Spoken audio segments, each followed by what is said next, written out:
Bon, bienvenue à tous. Euh, donc mon nom c'est Jean-Louis Montero. Je suis plutôt content d'être là aujourd'hui. Euh, C'était mon ancienne école, donc c'est quand même une petite fierté pour moi de venir parler dans mon ancienne école.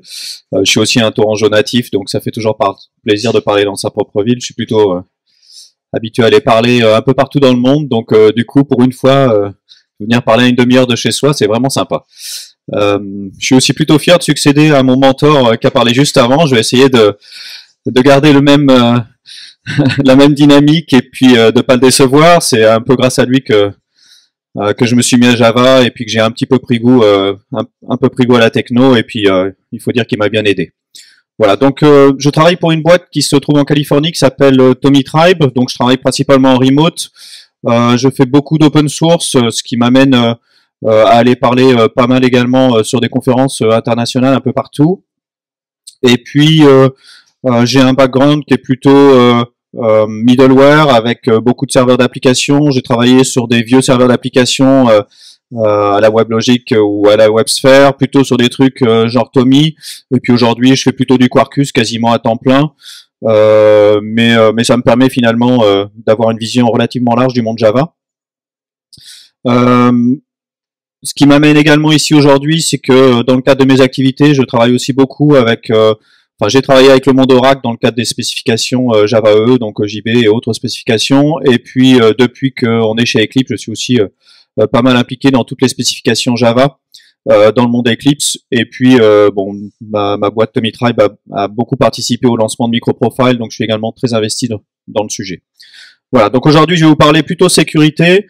Alors pourquoi sécurité? Parce que c'est souvent le truc qu'on pense à la fin dans un système d'information lorsqu'on se construit une application, mais néanmoins c'est le truc le plus important, surtout de nos jours avec les applications distribuées, avec le cloud, etc., où on maîtrise plus vraiment où notre système va être exécuté. Et donc c'est important d'avoir quelques repères en termes de sécurité et de savoir ce qu'il existe aujourd'hui et ce qu'on peut utiliser dans nos systèmes. Petit disclaimer, donc cette présentation, je l'ai fait pas mal de fois en anglais, un petit peu partout, donc il y a pas mal d'anglicismes qui risquent de sortir aujourd'hui, donc je vous prie de me pardonner s'il y a des mots en anglais qui sortent à droite à gauche. Donc qu'est-ce qu'on va voir aujourd'hui? Donc on va voir rapidement quels sont les challenges des microservices. Vous faites du microservice? Ouais. Donc tous les autres, vous faites plutôt des architectures assez anciennes, monolithiques, ou pas du tout de développement? Donc on va voir un petit peu quels sont les challenges des microservices. Je vais vous parler de quelques options de sécurité que j'ai pu mettre en place ou que j'ai vu dans le monde de l'entreprise, donc du Basic Auth, des choses telles que Facebook, du Auth2, du JWT, etc. Et puis après je vais m'attarder un petit peu sur la partie Auth2 et JWT et voir comment les deux ensemble répondent à un certain nombre de préoccupations et de problématiques. Et puis j'ai une petite démo à la fin que vous pourrez télécharger et qui est exécutable, qui est une petite application web qui utilise JWT pour s'authentifier et pour gérer le contexte de sécurité avec une API Gateway sur laquelle j'ai pas mal travaillé. Est-ce que vous avez des questions? Est-ce que ça vous convient? Alors je vais essayer de passer vite sur la partie, sur certaines parties parce que Jean-François a fait une super présentation avant et puis du coup ça sert à rien de vous barber avec des répétitions, donc je vais essayer d'adapter un petit peu mon discours pour éviter les répétitions. Donc les microservices. Alors pour les dinosaures un petit peu comme moi, ça fait une vingtaine d'années que je suis dans l'IT. Bon c'est ce que j'ai appelé SOA avec un sexy name. En gros pour ceux qui ont fait du SOA, ce sont les mêmes principes qu'on cherche à appliquer, c'est-à-dire de la réutilisabilité, essayer de faire des choses plus petites qu'on va pouvoir scaler plus facilement et faire des blocs réutilisables. Donc en fait, ce qu'on fait avec les microservices, c'est ce qu'on faisait dans le temps avec SOA. Simplement, on le fait avec des technologies un petit peu différentes, c'est-à-dire qu'au lieu d'utiliser des services SOAP, on va plutôt utiliser des services REST. Mais vous verrez au cours de votre carrière, et peut-être que vous l'avez déjà remarqué, de toute façon l'informatique en général, c'est un cycle, on réinvente sans arrêt la roue avec les nouveaux outils évidemment, avec les évolutions technologiques, mais on ne fait que réinventer les choses, et je vais y revenir assez régulièrement dans cette présentation-là, puisque on va voir que dans le contexte de la sécurité, ça s'applique également. Donc tout d'abord un système traditionnel, donc quand on développe un système, on a un certain nombre de composants qui vont interagir entre eux. La manière dont on avait tendance à déployer ces systèmes, tu peux rentrer. La manière dont on avait tendance à déployer ces systèmes, c'était on mettait tout dans la même JVM. Pourquoi? Parce que c'était plus pratique. Tout pouvait communiquer en interne. Et du coup, quand on voulait sécuriser l'ensemble, c'était également plus facile puisqu'on avait un seul bloc et il suffisait de, en gros, sécuriser l'entrée. Et puis après, c'était tout bon. En gros, on fermait la porte d'entrée. Après, tout ce qui se passait dans la maison, c'était sécurisé. Ça avait un certain nombre d'avantages, donc c'était relativement simple puisque pour faire communiquer les différents composants en interne, bah, c'était des appels classiques Java.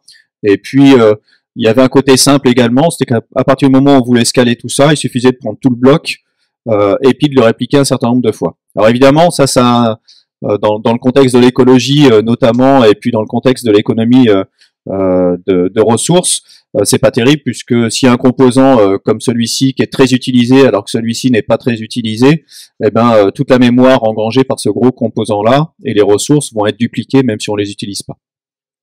Donc aujourd'hui, pour adresser ces problématiques-là et puis aussi la problématique qu'on appelle le Big Bang souvent dans le monde de l'entreprise, qui est si je veux faire un tout petit patch sur ce truc-là, ça demande des semaines de recettes, des semaines de tests. Parce qu'il va falloir tomber tout le système pour tout redéployer une nouvelle fois. Donc ce qu'on cherche à faire pour pallier cette architecture-là, c'est d'aller vers les microservices et on va voir qu'il y a, selon moi, deux gains possibles en termes de microservices. Il y a un gain que j'ai appelé plutôt technique et puis un gain plutôt organisationnel. Du côté de la technique, on a un certain nombre de gains liés au cloud, liés à la possibilité de dupliquer rapidement des services qui sont les plus utilisés pour répondre à une demande. Donc c'est ce qu'on appelle le scale-in, scale-out. Et ça permet d'optimiser la gestion des ressources. On a également tout ce qui arrive avec les Docker containers et les containers au sens large, qui permet d'isoler toutes ces petites briques dans des conteneurs à part qu'on peut exécuter sur les mêmes machines éventuellement. D'un point de vue organisationnel, ce que j'ai observé et ce qui est également un gain recherché par les microservices, c'est qu'on peut avoir un peu plus d'agilité en termes de développement. On peut avoir des cycles qui sont beaucoup plus courts avec des choses comme le continuous delivery où on peut mettre à jour beaucoup plus facilement notre application, la livrer beaucoup plus facilement puisqu'on n'a pas besoin de casser tout le système, et avec des choses comme ce dont a parlé Jean-François, le fallback, on peut enlever un service, fonctionner quand même en fallback et rendre finalement le service à l'utilisateur. Et puis quand on va remonter notre service, quand ça marche avec Quarkus évidemment, du coup le service va reprendre sa place et on va annuler le fallback. Donc ça c'est un des gains. L'autre gain, c'est que ça permet d'avoir plein de petites équipes qui vont travailler en parallèle du coup sur toutes les briques logicielles et des cycles de vie qui vont être décorrélés par opposition à tout le monolithique qui implique que le cycle de vie finalement il est joint à l'ensemble. Alors j'ai mis une petite citation ici, c'est ce que j'appelle moi le people oriented architecture. Donc ça c'est très très flagrant dans les grosses boîtes où on a finalement l'architecture de l'entreprise, l'organisation de l'entreprise que l'on finit par voir dans les architectures logicielles, puisque chacun va rajouter sa petite brique, sa petite couche, et du coup ça rend l'ensemble un petit peu plus complexe. Il y avait une autre, je crois, citation que j'aimais beaucoup et je vous invite à la lire. Je ne sais pas si vous l'aviez vu tout à l'heure, mais en gros, ce que dit Simone, c'est que ça sert à rien d'essayer d'aller sur les microservices si vous n'êtes pas déjà capable de construire un monolithique de façon correcte et que vous êtes capable d'avoir en production. Donc j'aime beaucoup cette citation-là parce que je vois aussi beaucoup d'entreprises qui veulent aller vers les microservices et qui se plantent lamentablement parce qu'ils sont déjà pas capables de faire quelque chose de simple en monolithique. Voilà. Alors après, donc ça apporte un certain nombre de choses et comme souvent, il y a la contrepartie. Donc quand on va vers les microservices, on a un certain nombre de nouveaux challenges qu'il va falloir du coup résoudre. Et celui qu'on va essayer de résoudre aujourd'hui, c'est celui sur la sécurité. Qu'est-ce que j'ai après? Est-ce que vous avez des questions déjà? Est-ce que vous êtes plutôt d'accord avec cette vision-là? Est-ce que vous avez plutôt une vision différente? Non, ça va? Alors, en termes de sécurité, voilà ce que j'ai pu voir dans les entreprises. Donc plutôt des choses basic off. Alors criez pas au scandale parce que c'est quand même aujourd'hui beaucoup de choses. Enfin, c'est quand même la principale technologie malheureusement utilisée dans les entreprises. Il y a encore beaucoup de basic off. On va voir pourquoi c'est pas bien et pourquoi il faut pas le faire. Ensuite, on va voir ce qu'apporte OAuth2 dans le paysage. Ensuite, on retrouve les déclinaisons OpenID et GWT qui sont un petit peu similaires. HTTP Signature, ce qui est plutôt l'approche Amazon, qui consiste à faire du message shining. Et puis après, j'ai vu tout un tas de solutions maison, puisque évidemment, chaque entreprise pense qu'elle peut faire mieux que tout le monde, et donc cherche à faire quelque chose qui, bien évidemment, ne sera pas interopérable. Et puis peut-être que vous en avez d'autres, auquel cas, on pourra en discuter un petit peu après. Malheureusement, quand j'interviens dans les entreprises, je suis confronté à ce genre de situation, c'est-à-dire que les entreprises me disent c'est bien avec tous tes standards, c'est bien, t'es chez le JCP, t'es chez Microprofile, on veut bien, mais par contre on est paumé et qu'est-ce qu'on doit utiliser? Donc on va regarder sur une architecture relativement simple qui est ce modèle d'application, donc une application avec pas mal de microservices derrière, avec des utilisateurs qui ont tous des tablettes, des iPads, des ordinateurs. Et on va imaginer qu'on a quand même une banque d'utilisateurs relativement garnie avec 1000 utilisateurs qui vont faire du 3 TPS. Donc ils sont pas en train de taper comme des fous sur leur iPhone, ils sont en train de juste lire des trucs. Donc ça va faire d'un point de vue de notre application 3000 TPS, 3000 transactions par seconde qu'il va falloir encaisser sur notre système et sur nos microservices ici à l'intérieur, puisque on estime que pour rendre le service à nos utilisateurs, on va faire 4 appels ici en arrière-plan. C'est un petit peu ce qu'a fait Jean-François avec le système de paiement, où un coup il faut appeler la banque pour avoir l'autorisation, un coup il faut pas l'appeler. Voilà. Donc ce qui nous fait en gros sur le back-end 12 000 transactions par seconde qu'il va falloir encaisser. Donc en se basant sur ce système-là, on va regarder quels sont les avantages et les inconvénients des différents systèmes de sécurité que j'ai cités précédemment. Pardon. Alors d'abord Basic Off, qui en fait toujours? Ouais. Et les autres vous mentez ou? Donc Basic Ops, comme je l'ai dit, malheureusement, c'est quand même aujourd'hui la règle dans les entreprises. Pourquoi? Parce que c'est simple et que les entreprises n'ont pas souvent les moyens d'investir. Et aussi, comme je le disais aussi au début, la sécurité c'est le truc dont tout le monde se fout parce que c'est un petit peu pénible. Il y a pas mal de choses à connaître. Et donc à la fin, comme il faut mettre un peu de sécurité, on met ça parce que c'est facile à mettre en place et relativement transparent. Alors comment ça se passe Basic Off? Je vous ai mis un message HTTP classique, donc avec les en-têtes, et il y a ici un header qui est Authorization. Donc ça c'est le nom du header, ça c'est ce qu'on appelle le scheme, et ça c'est le token au sens large. Donc quand on fait du Basic Off, on a donc Basic qui est le schema, et puis ici on a un token qui est un token qui est relativement simple à obtenir puisqu'il suffit de prendre le username, de mettre un 2 points, le password et de faire un base64 encoded. Donc on va encoder tout ça avec base64 et puis on met tout ça à la place du token. Donc ça c'est simple effectivement puisque faire du base64 encoding c'est relativement simple. Vous pouvez faire ça en ligne de commande Unix. Le problème c'est que de l'encoding c'est pas de la crypto et donc n'importe qui peut décoder. D'accord? C'est aussi facile d'encoder que de décoder, et donc ce qui signifie que n'importe qui lit ce token-là peut facilement avoir votre nom d'utilisateur et votre mot de passe, et donc en faire ce qu'il veut pour venir utiliser votre compte. Si on se recale sur notre architecture type, voilà ce que ça donne. Ça donne un niveau de risque qui est relativement élevé, puisque comme on fait 3000 TPS, ça veut dire qu'on va avoir notre username et notre password qui vont être sur le réseau plus de 3000 fois par seconde. Ça laisse quand même beaucoup de chance à un hacker de se mettre au milieu et de venir collecter plein de couples username-password et donc de venir compromettre pas mal de comptes. Si on utilise LDAP ou une database, ça veut dire qu'à chaque fois qu'on a une autorisation, il va falloir aller vérifier dans notre LDAP aussi que le username et le password évidemment sont corrects. Donc souvent ça se passe par l'envoi de ce qu'on appelle un challenge à LDAP où on va lui soumettre le username password et il va nous répondre oui ou non. Sur le back-end, on va estimer que pour l'instant on ne fait pas d'authentification, ce qui est pas bien. Et donc, on s'aperçoit rapidement avec cette architecture-là qu'on peut très rapidement aboutir à un certain nombre de problèmes. Donc, le premier, c'est effectivement que le username password, il est visible très très souvent sur le réseau et donc ça laisse beaucoup de chance aux mauvaises personnes de l'avoir. L'autre chose qu'on peut remarquer, c'est que le LDAP ici, il faut qu'il scale relativement bien ou la base de données, puisque à chaque fois qu'on veut ici augmenter notre base d'utilisateurs, il va falloir grossir ici notre capacité pour pouvoir encaisser les challenges. Comme je disais tout à l'heure, faire du Base64, c'est très rapide, c'est très simple.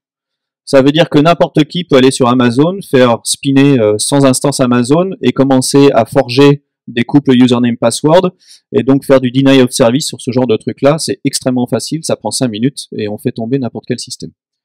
Donc ça, c'est pas forcément quelque chose qu'il faut reproduire. En plus, si vous utilisez un LDAP, c'est assez difficile à scaler en tant que tel.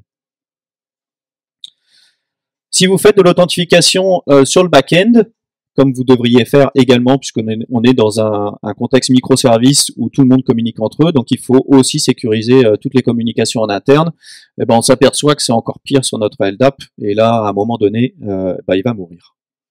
D'accord?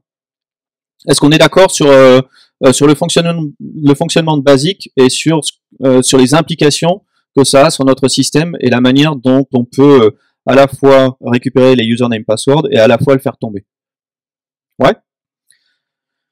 Alors on va voir du coup pourquoi on a fait OAuth 2 et quels sont également les problèmes liés à OAuth 2. Qui a utilisé OAuth 2? Ouais. Ok. Donc la manière dont fonctionne OAuth 2, c'est relativement simple. J'ai peut-être été un peu vite. Voilà. C'est qu'en gros, ce qu'on a sur nos petits devices ici, sur les iPads, les iPhones et les ordinateurs, ce sont ce qu'on appelle des tokens. D'accord? Je n'en dirai pas plus puisque les tokens c'est relativement large. On verra après qu'il peut avoir des formes différentes et qu'en fonction des formes qu'on va lui donner, on peut faire plus ou moins de choses. Et côté serveur, ce qu'on va faire, c'est que pour chaque utilisateur, on va venir sauvegarder tous les tokens. Donc pour ceux qui ont été voir un petit peu sur leur compte Google ou leur compte Twitter, par exemple, vous pouvez avoir la liste de tous vos tokens et aller les révoquer si vous voulez. Donc si vous changez d'iPhone et que vous avez oublié de le remettre en situation usine et que vous le perdez, vous pouvez aller sur votre compte Twitter et révoquer votre token. Ça veut dire que la prochaine fois, l'utilisateur il va se faire bouler. Et vous pouvez comme ça continuer. Alors comment ça se passe? Oups, j'ai été un peu vite. Comment ça se passe OAuth 2? Donc ça se passe en plusieurs étapes. La première étape, c'est ce qu'on appelle un grant. Et le grant qu'on va utiliser en général quand on veut authentifier un utilisateur, c'est le password grant. Il y a plusieurs types de grants. On peut faire du refresh, on peut faire d'autres choses. Pour aujourd'hui, je vais me limiter à celui-ci. Donc on va faire ce qu'on appelle un password grant. Et pour faire ça, ce qu'on va faire, c'est simplement un post avec le username, le password, et puis l'information qui consiste à dire quel type de grant on veut faire. Donc en l'occurrence, comme on fait un password grant, on envoie un grant type password et ensuite username password. Donc de manière relativement classique. On va soumettre ça à notre serveur une seule fois. Lui, il va faire ses vérifications nécessaires. Il va générer un token qui va sauvegarder sur votre profil. Et au retour, il va vous donner ce payload-là. Donc il va vous donner deux choses en général, même si celui-ci n'est pas toujours donné.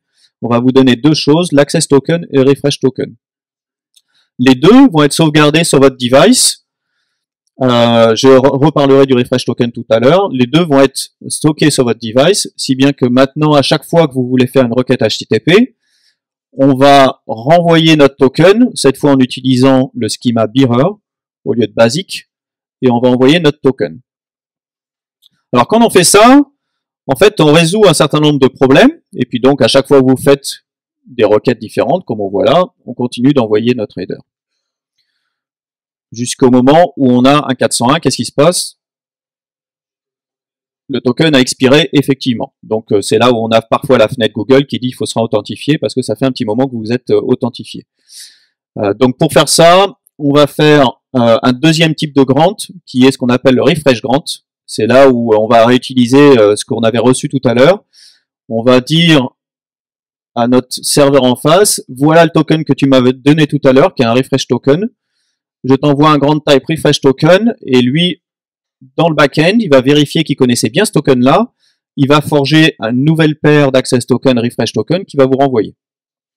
Et donc, après, ça continue comme ça. On peut, comme ça, envoyer des choses de manière multiple. Donc, en fait, on avait ces deux tokens-là, et maintenant, on a ces deux tokens-là, et puis donc, à chaque fois, on continue à envoyer les choses. Alors, quelques remarques. La première, pour ceux qui ont fait par le passé des choses avec des formulaires login password, c'est en fait ça qui se passe derrière, puisque en fait quand vous allez appuyer sur login, derrière vous allez faire un post et vous allez faire de l'URL encoded ou du form encoded, enfin bref, vous allez envoyer votre username password à un serveur, et le serveur en face, qu'est-ce qu'il va faire si vous utilisez Tomcat?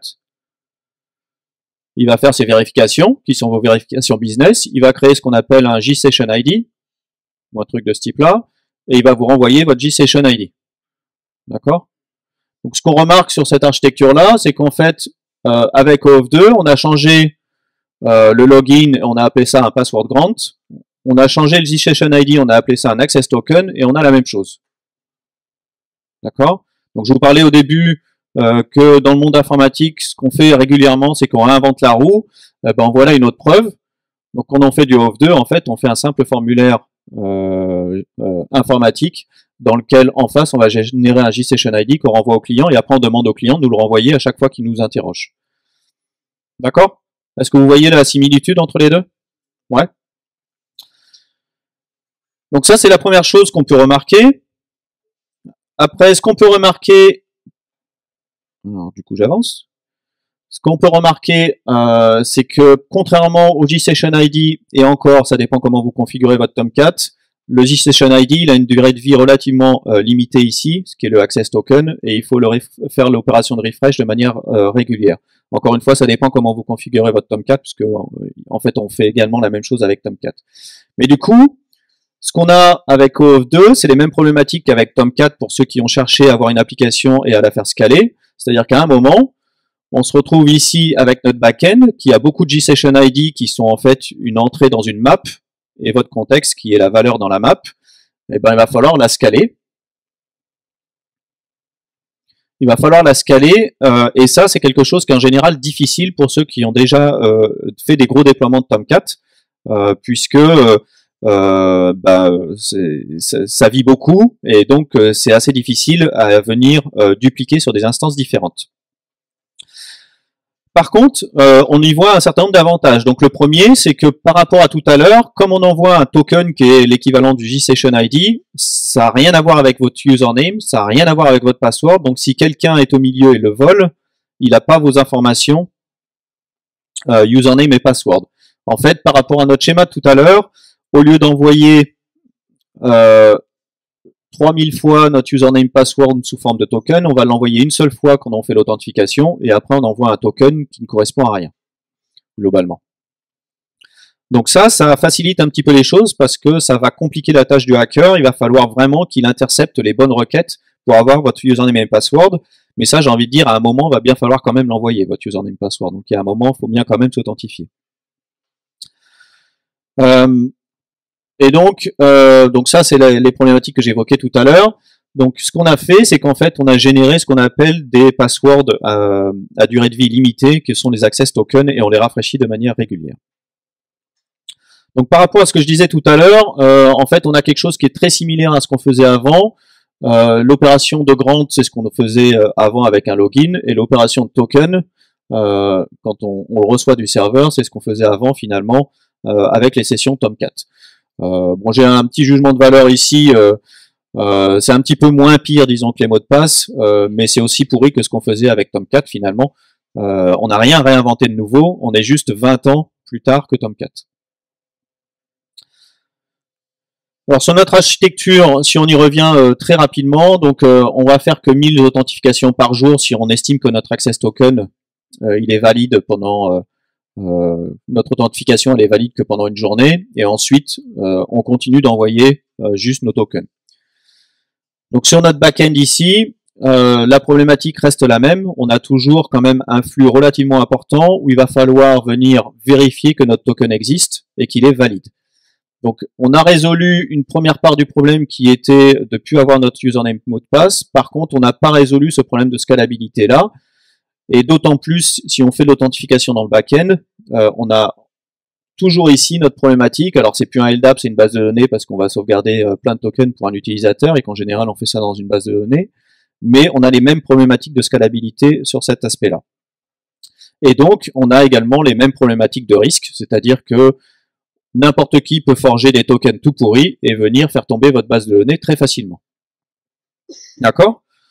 Et donc, on en a abouti à faire tomber un système de manière globale. Du coup, qu'est-ce que j'ai oublié ? Voilà. Oui, avant. Précision importante. Non seulement ici, on a un système qu'il va falloir faire scaler si on veut pouvoir accepter beaucoup de flux en entrée et pas tomber facilement, mais en plus, pour ceux qui ont travaillé dans des environnements, comme disait tout à l'heure Jean-François, PCI et autres, on a une contrainte qui est souvent ce qu'on appelle l'audit. C'est-à-dire qu'on est souvent obligé de justifier potentiellement aux banques dans 5 ans, dans 10 ans ou à un auditeur ce que telle personne a fait sur notre système. Donc on est contraint finalement à chaque fois qu'il y a une action sur notre système de loguer dans un système d'audit qui est réputé inviolable, bon, ça peu importe. On va être obligé de loguer finalement ce token pour qu'on puisse retrouver la trace de l'utilisateur à l'instant T.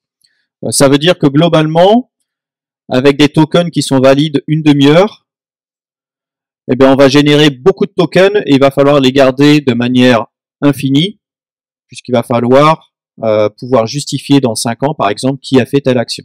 D'accord ? Donc non seulement ici, on a des problèmes de scalabilité en temps réel, puisque si on a beaucoup de flux, il faut pouvoir grossir la base, la répliquer, etc. Mais en plus, cette base-là, elle grossit infiniment, puisqu'on ne pourra jamais venir enlever des enregistrements de cette base-là, puisque dans des systèmes comme la santé, comme les passeports, comme le milieu bancaire, et comme dans beaucoup de systèmes, on est obligé de tracer ce que fait l'utilisateur.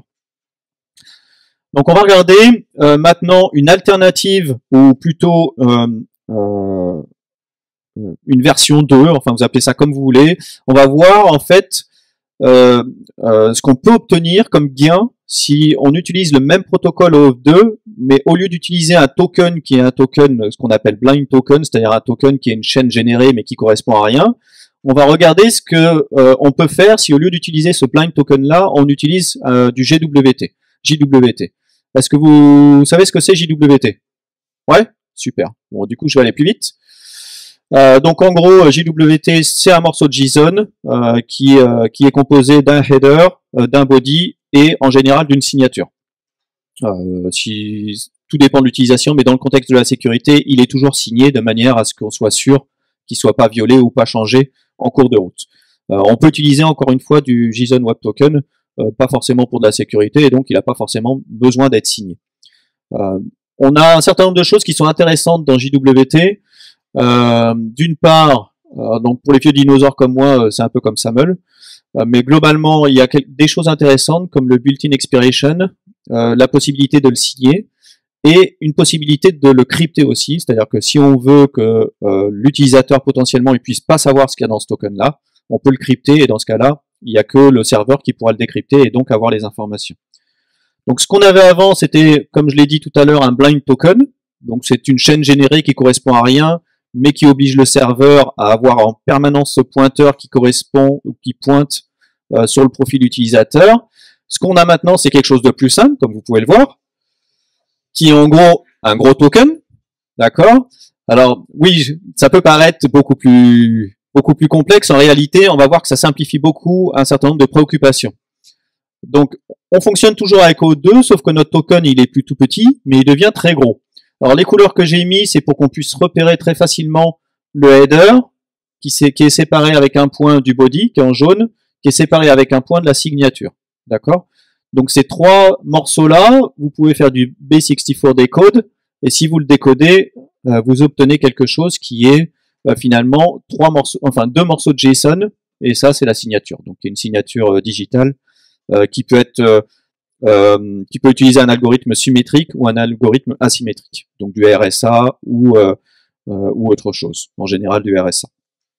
Donc si on le décode un petit peu et qu'on regarde ce qu'il y avait dedans, On a un header qui contient donc le type avec l'algorithme utilisé, donc là du RSA 256. Et puis on a un certain nombre de choses qui sont des claims.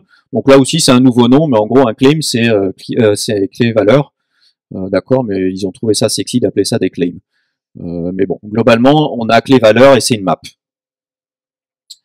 Voilà. Ça, je viens de le dire, donc je passe vite, comme vous savez ce que c'est.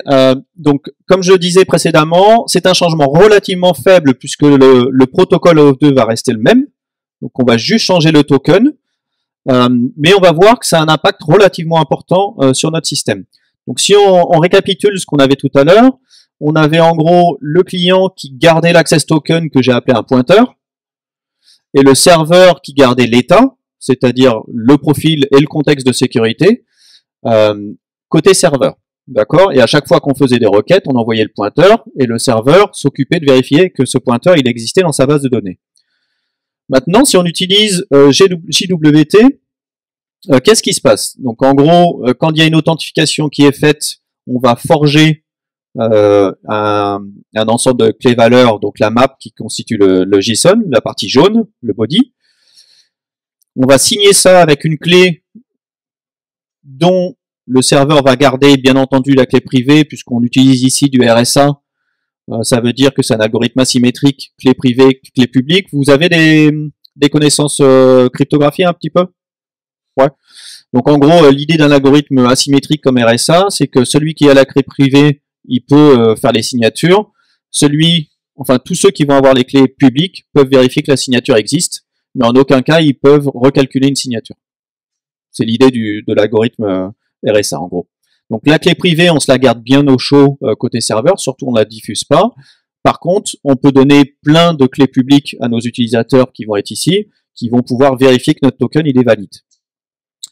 Et donc, ce qu'on fait côté serveur, c'est qu'on va quand même garder un pointeur côté base de données pour gérer les révocations, comme quand vous allez sur votre compte Twitter. Et on va renvoyer par contre l'état, qui est le contexte, le profil utilisateur, on va renvoyer l'état côté client. C'est-à-dire que nous, côté serveur, on va conserver un pointeur et l'état, il va aller côté client. En gros, vous allez sauvegarder ça sur votre mobile ou sur votre ordinateur. Donc en fait, on a inversé les choses. C'est plus l'utilisateur qui a le pointeur, mais c'est le serveur. Et c'est plus l'utilisateur qui a c'est plus le serveur qui a le contenu, mais c'est bien l'utilisateur qui va le sauvegarder. Donc il y a un certain nombre d'impacts et surtout d'intérêts à faire ça. C'est que d'une part, si vous voulez scaler votre système, c'est très facile puisque la partie la plus grosse c'est ça et c'est pas vous qui l'enregistrez, c'est l'utilisateur sur son téléphone. Donc si vous avez plein d'utilisateurs, du coup tous les utilisateurs vont avoir leur token et vous côté back-end, c'est super facile parce que vous avez juste des petits pointeurs à synchroniser. Donc ça va beaucoup plus vite que de synchroniser un gros contexte. Oups. J'ai ma télécommande commence à fatiguer, je crois.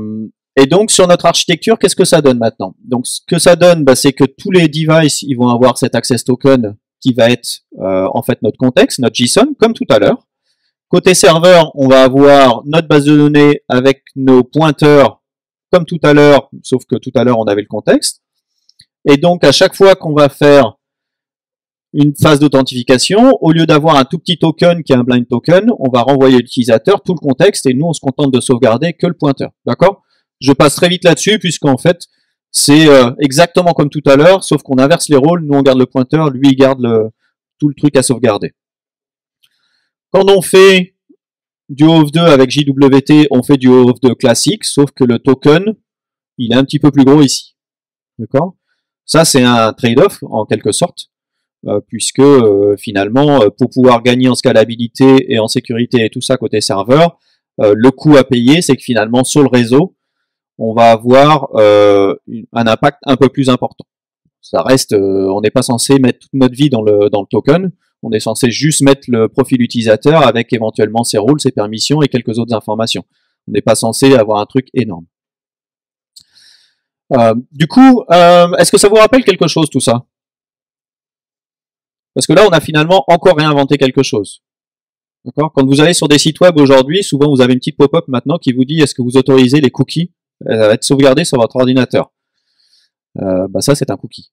En fait, c'est un truc qu'on va sauvegarder sur l'ordinateur qui contient des informations. La seule différence avec les cookies, c'est que les cookies c'était complètement ouvert, tout le monde pouvait y accéder et le changer, alors que ça, c'est signé. Donc une fois que vous l'avez sauvegardé sur votre ordinateur, si vous le modifiez, la signature ne va plus correspondre et donc votre token va être rejeté, il va être invalide. D'accord? Mais globalement, quand on utilise OAuth 2 avec JWT, globalement, ce qu'on fait, c'est deux cookies signés. D'accord? Ni plus ni moins. Alors, qu'est-ce qui se passe maintenant sur la phase d'authentification? Donc, on va envoyer toujours notre username password 1000 fois sur le réseau, on va faire l'authentification, on va créer nos tokens, on les renvoie côté client, tout va bien. Maintenant, quand on va interagir avec notre serveur, qu'est-ce qui se passe? Eh ben, on va envoyer notre token 3000 fois sur le réseau, et là, qu'est-ce qu'on a besoin pour finalement accepter le token? On a juste besoin de savoir finalement si la signature du token elle est valide. Si elle est valide, on estime que l'utilisateur, du coup, il n'a pas pu changer le contenu de son token, donc je peux faire confiance à ce token-là. D'accord? Donc ce qu'on va faire, c'est juste vérifier la signature du token, mais on n'a pas besoin d'aller dans le serveur, ou on a besoin d'aller dans le serveur que si on fait du refresh token. D'accord? C'est-à-dire beaucoup moins fréquemment que les fois où on envoie l'access token. Et si dans le back-end, on veut faire également de la vérification, et ben là aussi c'est très facile. On va directement distribuer les clés publiques sur tous nos petits services, et chaque service va pouvoir faire son boulot et vérifier que la signature est correcte. Donc en faisant ça, on va très largement moins solliciter cette base de données-là, qui est aussi, je vous rappelle, beaucoup plus scalable, puisqu'on va sauvegarder que des pointeurs plutôt que de sauvegarder tout un contexte. Si on se remet dans une position PCI de tout à l'heure, ça change également toute la donne, puisque au lieu de devoir stocker les tokens indéfiniment, ce qu'on a simplement besoin de stocker indéfiniment, c'est la clé privée, et cette clé privée-là, vous allez la changer une fois tous les 6 mois, tous les ans, tous les 2 ans, en fonction de la fréquence que vous voulez. Mais en tout cas, vous en avez beaucoup moins à conserver, puisque la seule chose que vous avez quand vous avez une log, ça va être le token complet, et vous avez déjà l'information dans le token et qui est déjà dans la log. Ce que vous avez simplement besoin de vérifier, c'est si ce token dans les logs, il était valide ou pas, et pour ça, vous avez uniquement besoin de la clé privée ou de la clé publique. D'accord? Donc il y a un impact direct également, c'est-à-dire que les tokens ici, une fois qu'ils sont expirés, on les benne, on n'en a plus besoin, on n'a plus besoin de les sauvegarder, le seul truc qu'on a besoin de sauvegarder, c'est la clé privée. Donc en utilisant ce système-là, on a finalement solutionné beaucoup de choses en termes de scalabilité et en termes en termes de persistance ou en termes de sauvegarde de ces informations-là. Maintenant, si on regarde qu'est-ce qui se passe si quelqu'un veut forger des tokens, parce que c'était aussi, on voulait aussi se prémunir du denial of service ou de ce genre d'attaque, qu'est-ce qui se passe? Si quelqu'un veut éventuellement vous attaquer sur ce terrain-là, ce qu'il va devoir faire, c'est finalement forger plein de tokens qu'il va devoir signer avec RSA. D'accord? Et donc, il va falloir qu'il vous envoie ça en rafale. Et vous, qu'est-ce que vous devez faire ici? C'est simplement, comme vous avez la clé publique, c'est simplement vérifier que la signature elle est bonne ou pas. Sachant qu'en RSA, c'est quelque chose qui est plutôt, comme on appelle, CPU intensive. Donc, c'est beaucoup plus complexe de forger des signatures que de les vérifier. D'accord? Il y a vraiment une grosse différence. C'est-à-dire que pour vérifier, ça prend vraiment pas beaucoup de temps. Pour les calculer, la première fois, ça prend vraiment beaucoup de temps. Ça veut dire que si quelqu'un veut nous attaquer, nous ici en front, c'est beaucoup plus facile parce qu'on a juste à vérifier les signatures. Il va falloir vraiment qu'ils mettent beaucoup d'efforts avant de faire tomber notre base de données ou avant de faire tomber notre API Gateway. D'accord? Alors, microprofile, je vais très vite puisque Jean-François a fait l'introduction. Est-ce que vous avez des questions déjà sur cette architecture-là? Est-ce que vous voyez les choses qu'on a résolues par rapport à l'architecture d'avant? Ouais, et l'apport, oui. Vas-y.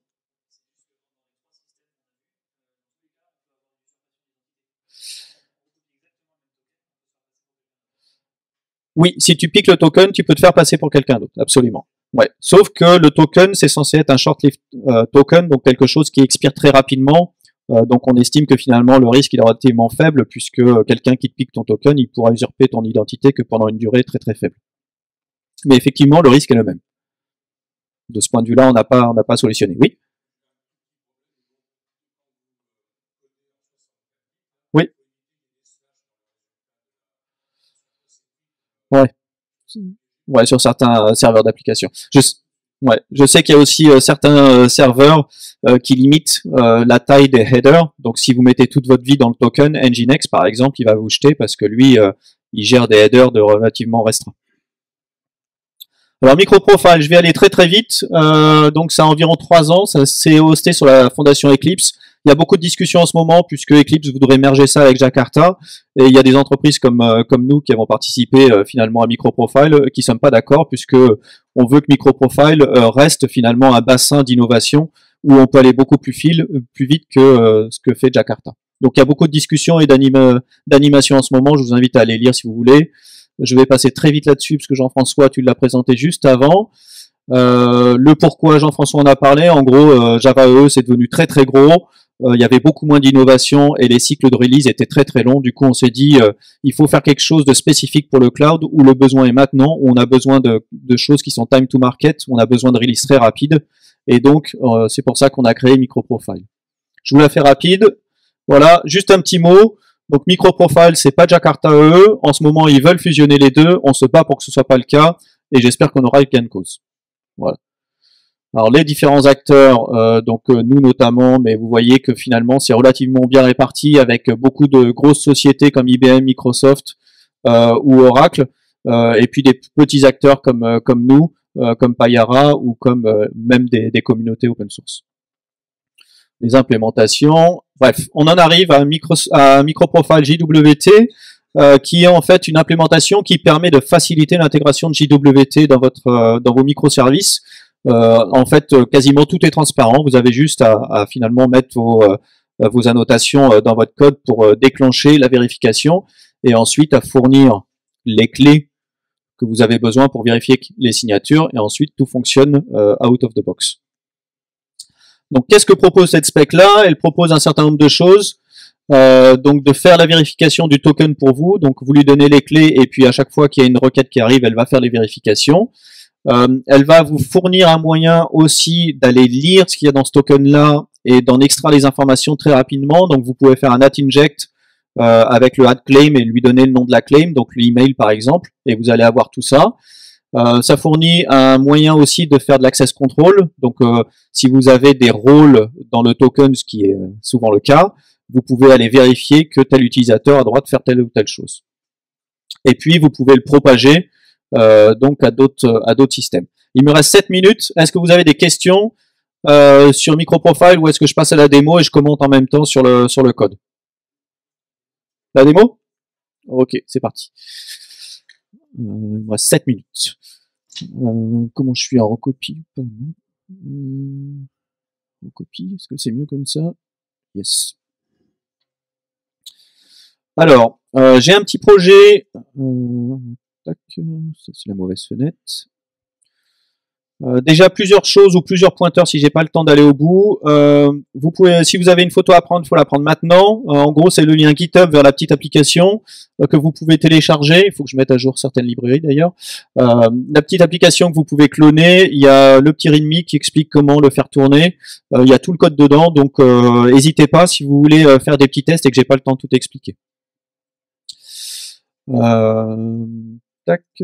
Alors, donc il y a le petit README. Globalement, ce qu'on a besoin pour faire tourner cette application-là, c'est de la partie, vous vous souvenez, ce qu'on appelle l'IDP, l'Identity Provider. Donc, c'est celui qui va recevoir le username password et qui va faire le token pour vous.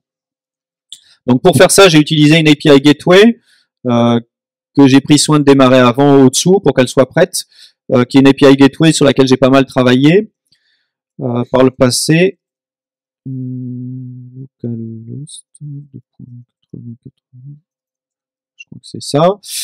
Donc, on a un certain nombre de comptes utilisateurs sur cette API Gateway. Je vais mettre peut-être un peu plus gros. Voilà. On a plusieurs utilisateurs, donc Alex, John, Mark et Nick, et ils ont tous des rôles différents. Ce qui va nous permettre de forger des tokens qui sont différents. Donc lui, il aura le rôle update, delete, create. Si on fait Mark, par exemple, lui, il aura que le rôle update. D'accord? Donc on va essayer de s'authentifier avec cela et puis on va voir ce que ça implique. Ce qu'on va voir également dans cette démo, c'est que notre profil OAuth2 qui est configuré ici, il est configuré pour faire du password et du refresh token, donc là rien de nouveau. Mais vous voyez qu'on peut finalement définir ce qu'on appelle des policies pour les tokens. Donc on peut définir en fonction du niveau de risque que tu évoquais tout à l'heure, en fonction de ce que vous allez estimer. Est-ce que le token doit expirer toutes les minutes, toutes les 5 minutes, toutes les demi-heures, comme c'est le cas ici par défaut. Et puis vous avez la partie refresh token qui est plutôt en général relativement long. Il me reste 5 minutes. Voilà. Ici la clé qui est utilisée avec l'algorithme. Et puis les différents claims, donc ça c'est ce qu'on va mettre dans le token, donc par défaut on va mettre le nom d'utilisateur, son email, les rôles et les groupes. D'accord? Donc on va maintenant aller voir à quoi ressemble l'application. Je sais plus si je l'ai démarré, non. Alors moi j'ai utilisé Tommy parce que je le connais bien, mais vous auriez pu utiliser Cumuluzzi, OpenLiberty ou un autre application server. Donc je démarre Tommy. Alors c'est un peu plus long que Quarkus, par contre ça marche. Donc bon, bah, après c'est comme vous voulez. Hein. J'ai pas des amis de chez Red Hat ici. Non. Moi je travaille sur Quarkus depuis longtemps. Hein. Voilà. Donc en gros l'application c'est un shock movie, enfin un truc où on peut regarder des films et les commenter, etc. Donc on va se connecter avec Alex qui a tous les droits. Et pour voir ce qui se passe, on va ouvrir la partie développeur, ici, que vous connaissez peut-être dans Chrome, qui va nous permettre de voir ce qui se passe sur le réseau. XJR, donc ça c'est bon. Donc ici je soumets. Ah, merde. C'est pas password? Si, c'était password. Pardon. J'avais les gros doigts. Donc en fait, ce qui se passe, alors l'application elle est pas très jolie, mais bon, vous comprendrez que j'ai pas des talents artistiques. Hein. Je suis plutôt développeur back-end. Donc ce qui se passe ici, alors c'est peut-être un peu petit, je crois qu'on peut grossir. Donc on retrouve le post que j'ai évoqué tout à l'heure, avec comme données le username Alex, password. Le grand type password. Le client ID, client secret, je l'ai pas évoqué tout à l'heure, mais ça permet en gros d'authentifier l'application en plus de l'utilisateur, ce qui permet de venir compléter les rôles en fonction de l'application ou de changer le contexte. Et au retour, qu'est-ce qu'on a eu? Donc on a eu le couple access token que vous avez ici, avec le refresh token juste après, et puis il y a l'expiration qui était définie également avec l'ensemble des scopes. Si je prends cet access token, évidemment, et que je regarde ce qu'il y a dedans, voilà. Donc pour ça, j'utilise un petit outil qui permet de regarder ce qu'il y a dedans. Je vais grossir un peu.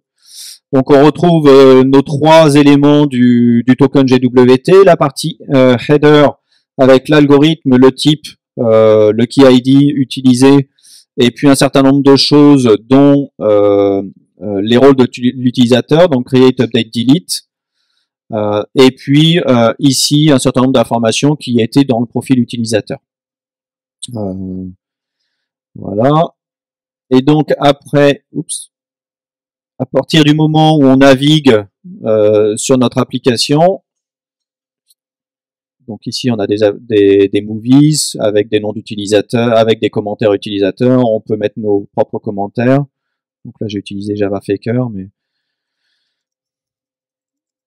voilà, donc lui il a tous les droits, il peut faire ça. Maintenant si je me déconnecte, et donc ce que vous voyez ici, c'est qu'à chaque fois que je fais une requête dans les headers, on passe notre token quelque part. Je sais pas où, mais enfin peu importe. Voilà, il est là. On passe notre token à chaque fois. Maintenant, si on se déconnecte et qu'on se connecte cette fois avec Marc, on va voir qu'on a un token qui est différent. Alors, si j'ai pas les gros doigts, je pense que c'est le même mot de passe. Non. Ça, c'est le drame. Voilà. Donc là, lui, Marc, il a droit de faire moins de choses.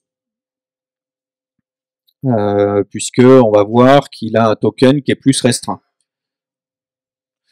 Alors dans cette application-là, si j'ai pas le temps de vous le faire voir, puisqu'il me reste 30 secondes, à moins que vous ayez pas trop faim et que vous lui restez un petit peu, il y a le refresh qui va se passer automatiquement si je continue de naviguer au bout de 30 minutes. Alors comme j'ai pas envie d'attendre 30 minutes et vous non plus parce que vous avez faim, je vais réduire la durée du access token dans mon API gateway et puis ça va nous permettre de le vérifier rapidement.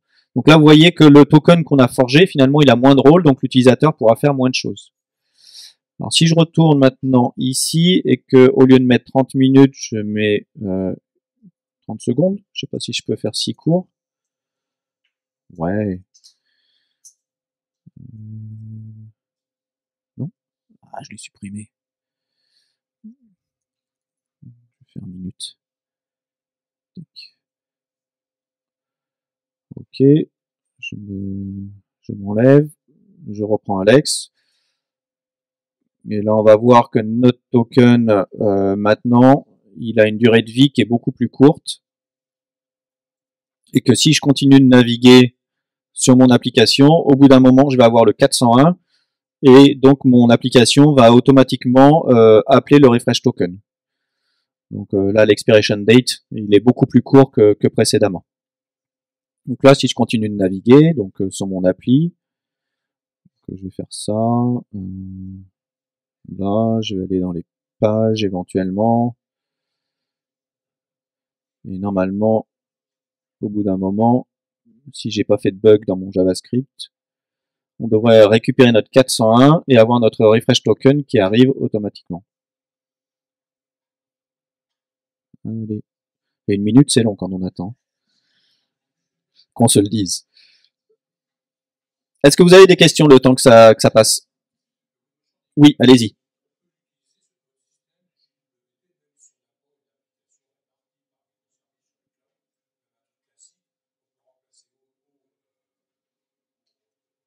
O2, ouais.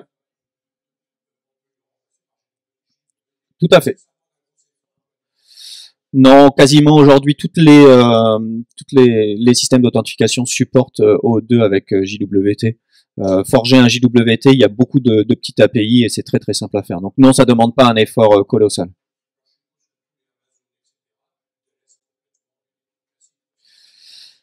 C'est ça, c'est ça, c'est ça. Oui.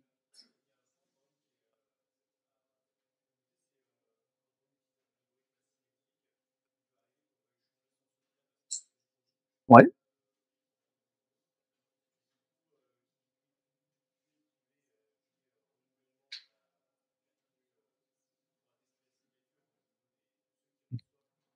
Ouais. C'est ça. Tout à fait. Ouais. Tout à fait. Alors je sais il y en a certaines API gateway qui les mettent dans les headers aussi. C'est-à-dire qu'à chaque fois qu'ils forgent un token, ils le mettent dans le header, mais la contrepartie, c'est que du coup, ça grossit le token. Mais oui, il y a sinon le même système que sur les certificats X509, on a les listes de révocation. Bah là, il y a à peu près le même système pour récupérer des listes de...